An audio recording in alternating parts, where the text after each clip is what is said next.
Hey everybody, this is Dave here at Pulp. This is a follow-up to our videos that we did about using clear bases. So in this video, we're going to talk about what do you do if you have those pesky bases that have that big metal blob at the bottom of the feet. What do you do then? So we've talked about this in one of our videos before, maybe even a couple of them. But tonight, I'm going to just kind of go through the process again.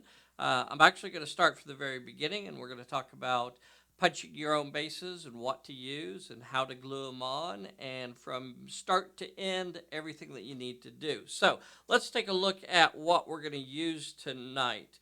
Hey, you know what? Before we get too much further, though, take a moment and hit that like button for us. If you're not a subscriber, you ought to be. Get subscribed to our little channel here. Hit that bell so you get a notification when we upload a new video. And this is the stuff that we're going to be using for this video. Really like these punches right here. It's a craft punch. You can get these off of the eBay or, hobby stores like Michael's and Hobby Lobby and stuff like that. Now, don't just go out and buy any brand. I tell you what, these EK tools are the ones that I use and swear by. If you buy other brands, they might not be up to the task. So over 10 years, we've tried a lot of different ones, and this is what we always look for. Now, as far as the plastic to use, we use the Ultra Pro top loader. Don't get the extra thick or the thick or anything like that. Regular top loader, that's what you're going for. See that plastic right there works oh so well. So let's just go ahead and knock out a punch real quick while we have it over here. And there it is. So there is the circle.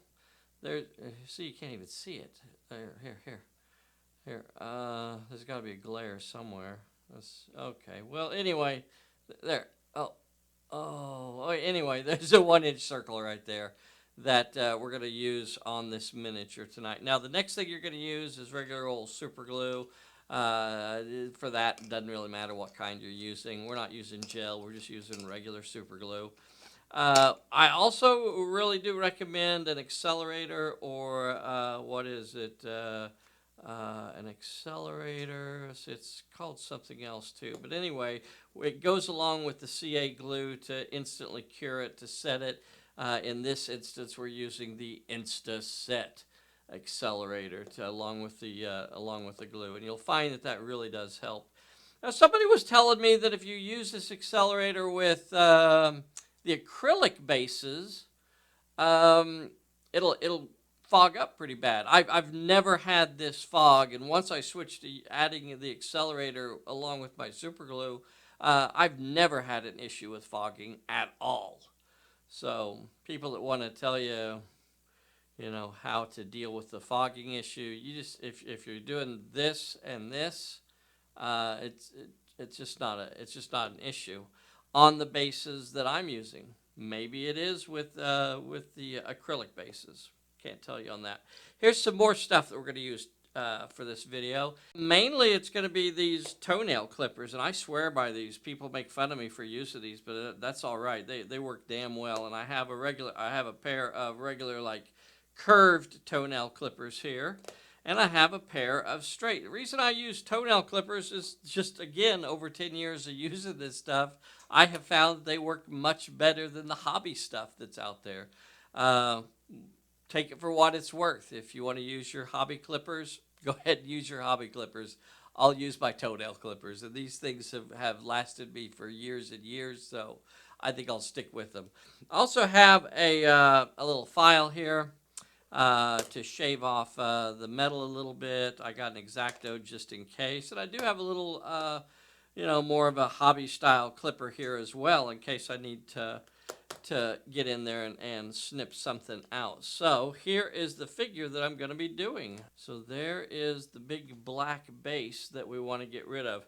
Now, one thing that I'll say also is, just depending on how I'm feeling, sometimes I just don't care and I'll leave it on there.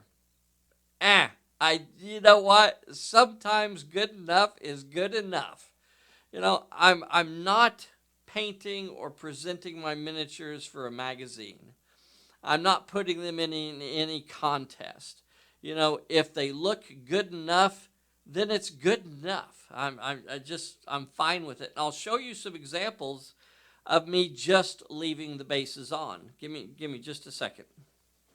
So here are some old ones, not old ones, deep ones from who does these? These are available through Crucible Crush. And so I just left the base on there. So there's the metal base still attached, and I just used it to attach the glue to, and stuck it on there. And you know what? I just don't care. It's on there. It's done. Most of the time it kind of blends in with most of the terrain that we're using those in. So it works out perfectly fine. As a matter of fact, I don't even know that I was planning to remove the base off of this figure. You know, maybe I would leave it. It's just a little splotch at the bottom of the figure. It's just a little shadow. Um, Adding the plastic base, if anything, really adds to its stability. Just gives it a little bit more surface area. But for this video, I want to show you how we remove that off of there. So I usually start with my curved toenail clippers. So let me show you what we're going to do here. And the reason, because they're curved, it's very easy. Let's see, I want to make sure you guys could see this. I'm gonna adjust my camera a little bit. Maybe I'll scooch some of this terrain around. And I want to show you, I forgot I wanted to show you this, so give me just a second here. Let me show you some figures that we have already done this with. So these are some cobblestone miniatures. These used to have big metal bases on them. These used to have big metal bases around the feet, and they were snipped off with the process that I'm about to show you. So there's just an example of the finished product, but let's see if I can actually finish one up for you here. All right. So I want to make sure you guys can see what I'm going to do here. So here I am just going to remove the base from around the feet. Now I like to use the curved one to start off with, because what I want to do here is I'm keeping to the symmetry of the geometry of the foot, basically, and I'm kind of clipping around the bottom of the foot. So that's what I want to do. Get in there, get in there, get in there, and get in there. Oh, how much of this are you actually able to see? I was going through that so fast I didn't actually notice whether or not you could see anything that I just did. All right, well, if you couldn't see what I just did, I clipped off the base. So there, let's see, there's a good spot that you can kind of see it there. You see it there? So now, that was the quick and dirty, and now I'm just going to go in there and maybe take out a few little overhangs. If I see something sticking out a little bit too far around the foot, then I want to go in there and kind of snip that off. Snip, snip. And, oh, there's a little something over here on this foot. I want to see if I can sneak in there and pull that out.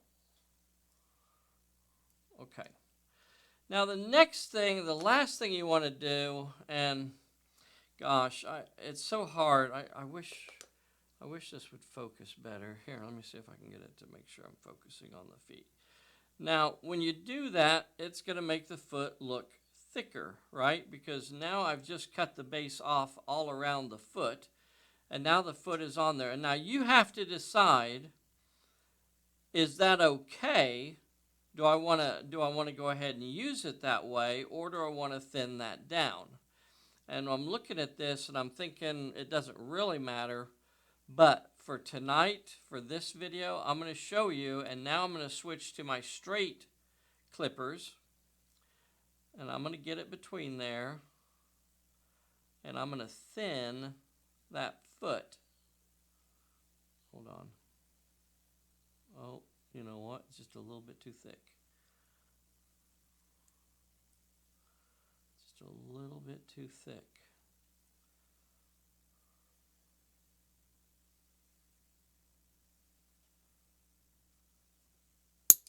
There it went. Very cool. If there's a tricky part, this is it. And sometimes you just have to decide to go for it or to leave well enough alone. But there it is. There I trimmed a small amount off the bottom of both of those feet. As I look at that, I feel like I have a little bit of an overhang there. The next thing that I would do is if I really cared, and look at that, it even stands on its own. It even stands on its own right there.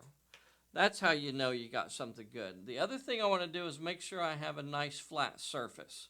So that's what I'm going to do next.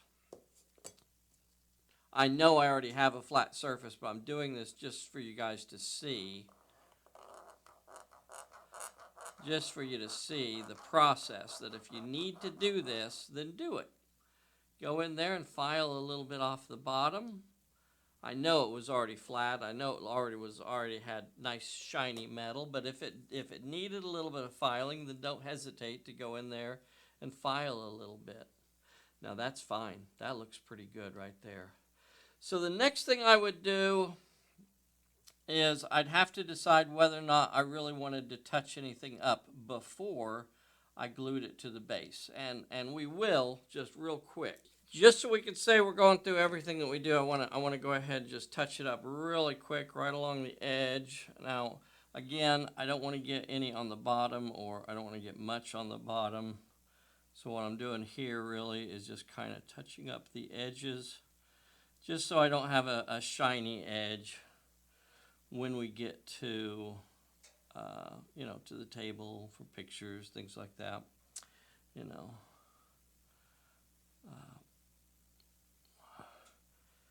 when you're doing this, let's see, there's a chip there.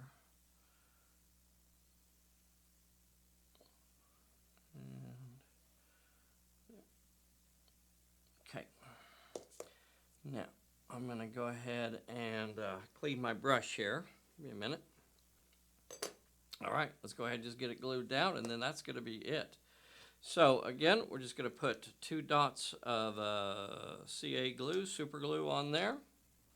Hope that super glue is actually going to work for us. And then we're going to put our accelerator on there. Move the camera again just so it's in the way. Put a little bit of super glue on this foot. A little bit of super glue on this foot. Set it down on the base. And that's way too much super glue. But it doesn't matter if you're using accelerator.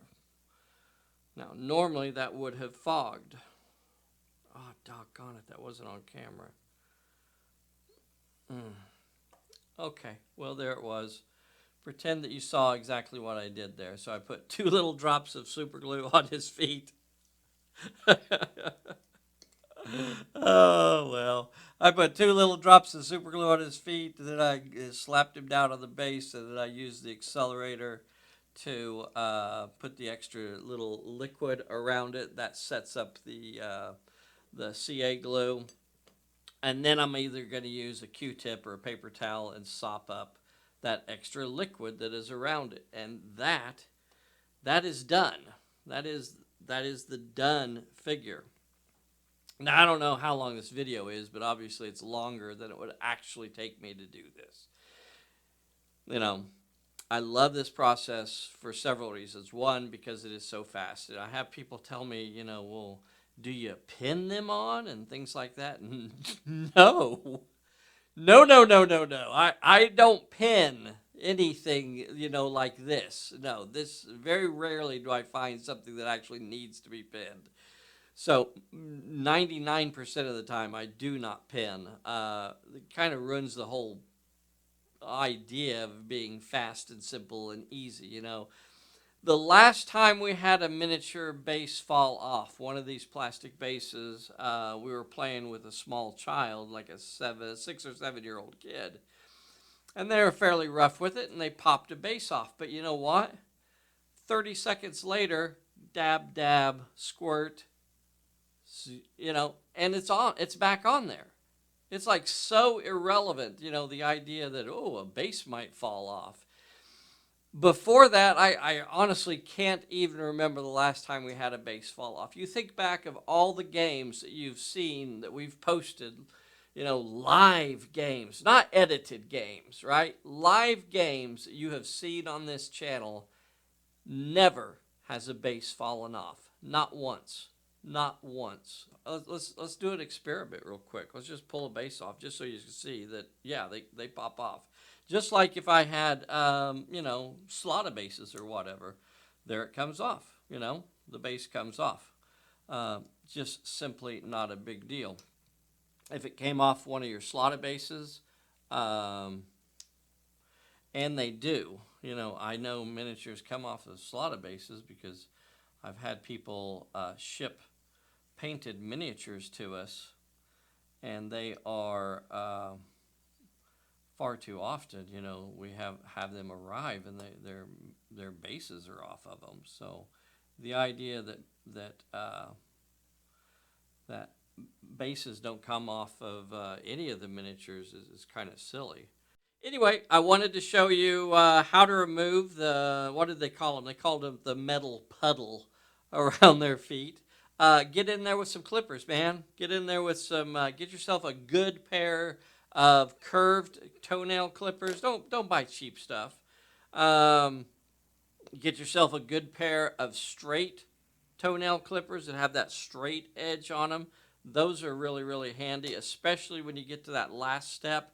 If you want to trim that foot and pull just a little bit off of it, man, these work, the action and everything on this works so much better than trying to use, typical hobby clippers. Just so much better.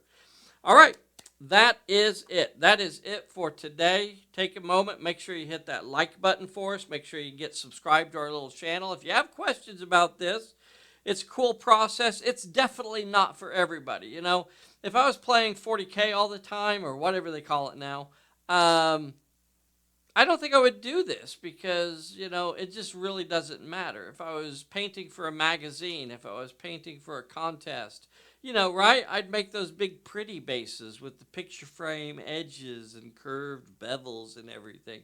Ooh, but because I'm a gamer, because I play, because I want to put my miniatures on the table, I want them to look cool when I'm playing, then I do it this way because we move to so many different settings. We're in the desert, we're on the Zeppelin, we're in the Arctic, we're in a swamp, and in all of those different sets of terrain, if you use clear bases, no matter where you go, there you are. Thank you so much for watching. We'll see you soon. Bye, everybody.